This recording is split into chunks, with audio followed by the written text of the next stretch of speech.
Thank you. I'm just going to make a few comments before I do the superintendent's budget message. And I just wanted to use, I know this has been a very difficult year. I mean, the idea of making $15 million in reductions is unprecedented. I think there were moments all of us thought we weren't going to be able to accomplish it, just in terms of probably even getting your head wrapped around it. But today, and I don't know that it was an unusual day, but today I started out at Camp Creek, where we did a simulation on the Oregon Trail, and with all of the students and families, we headed out, and just you would have thought we were there. Costumes and wagon wheels and horses and families, and it just really made me think about how public education is the most important work in the world, and even though this is difficult, what we're doing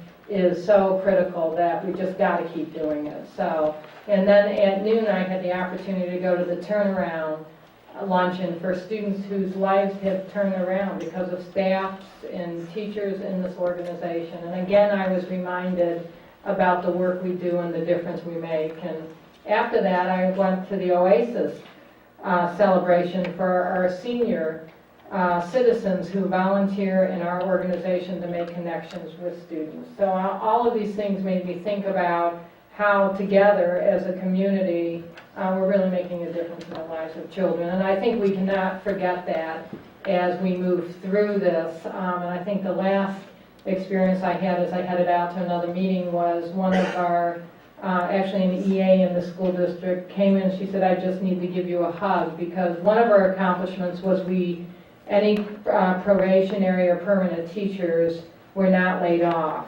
We weren't as lucky with our classified, but, and she just gave me a hug and she said, my son and daughter have been laid off from teaching this year. One just found out, one in 2 other school districts, and that really was accomplished by partnerships with our associations, who we've worked so closely to try to maintain as many jobs as possible. And I think that really does need to be recognized, because that is not being accomplished in many other communities. And it's, I just do want to acknowledge all of the staff in our associations, because I think we've done the best we could with an incredible challenge. So I appreciate everyone's effort on it.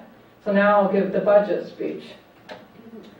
So, and for people who are in the audience, and certainly for the committee, it's on page 3 of your new budget document, and this document looks very different than before. We feel very good about the document, and we certainly would love to hear your input on it after.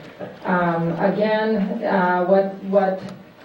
what I want to mention is that due to significant decline in state revenue, we were faced with a $15.5 million cut this year. I think most of you have seen this timeline. I not only shared it with you with these timelines, I've been out to every school and every site and shared it. And what you will see on this first page is just a little bit of the history of how we got to a $15.5 million cut. I think it's important that I review some key aspects of it. On November of 2008, Governor Kulongoski came to the OSBA conference and told us that there was a $142 million deficit.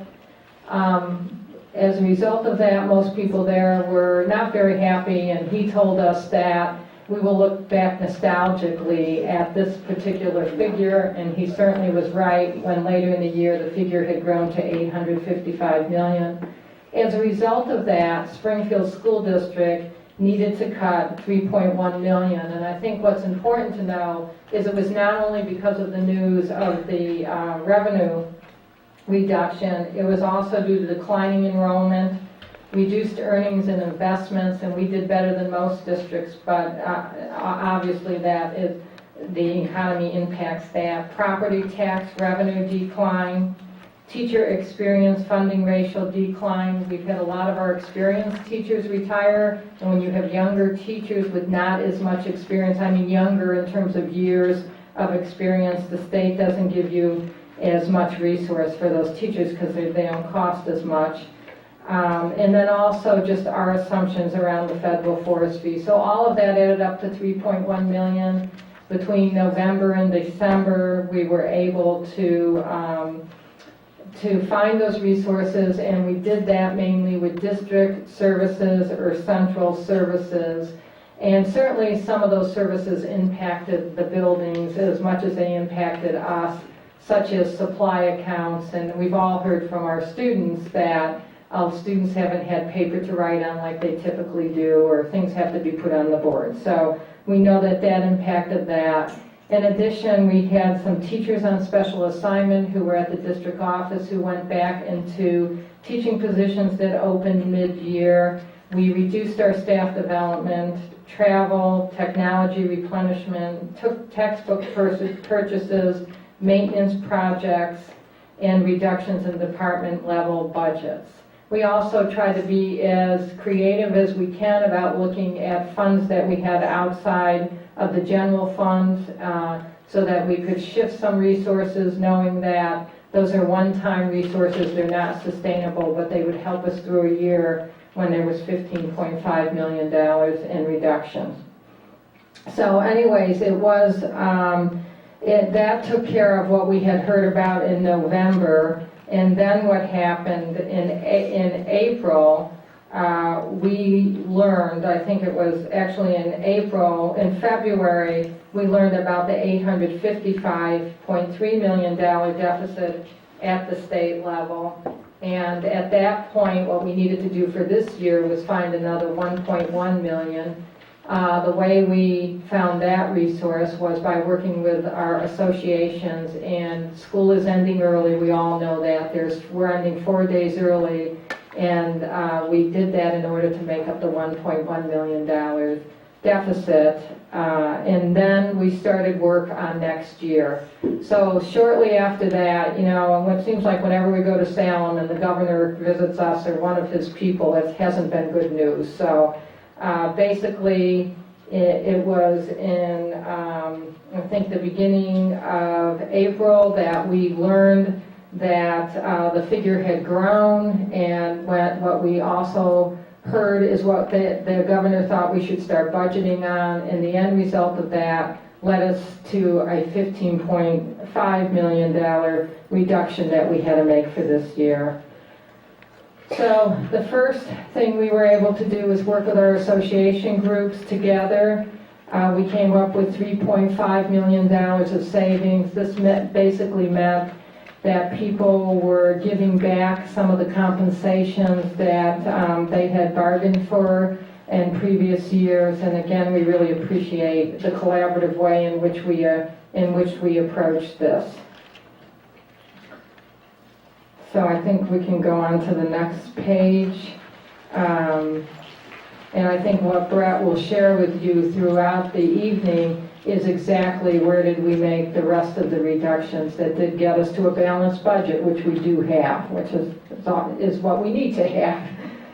So I think what's important is when you know that you're cutting this much resource, it's important to think about what having resource has done for us. And I don't mean to say the only thing it takes is resource. It's resource plus great staff, plus openness to evidence-based programs. So I do want to talk about the last 5 years a little bit. We're on page 4 now. In the last 5 years, we've been able to implement key initiatives such as the literacy initiative, the math initiative, expanded educational options for students, increased professional development based on best practice.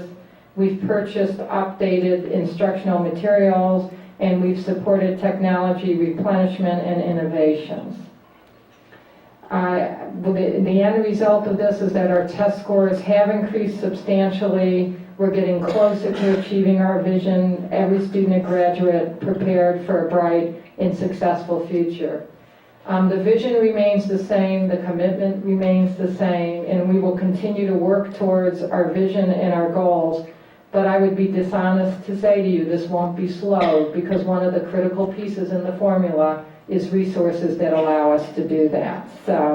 But the last 5 years have been great in terms of achievement and support.